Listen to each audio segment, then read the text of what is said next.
തോതിലോഭായ കളികൾ കാട്ടി കളിച്ചന്ന് മല്ലികത്തേനെ യമൈകൾ മെയ്താനിൽ പോയിട്ട് പല പല താളക്കളി കളിക്കും രസിച്ചിട്ട്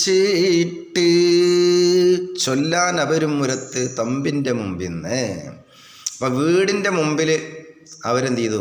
നല്ല സുന്ദരമായ കളികളൊക്കെ കളിച്ചു വീടിൻ്റെ മുറ്റത്ത് വെച്ചിട്ട്. അപ്പോൾ കുട്ടിക്ക് ഇത് കണ്ട് സഹിച്ചാൻ കഴിയുന്നില്ല. കാരണം എന്താ?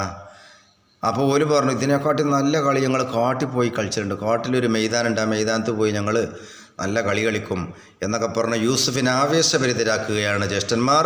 അങ്ങനെ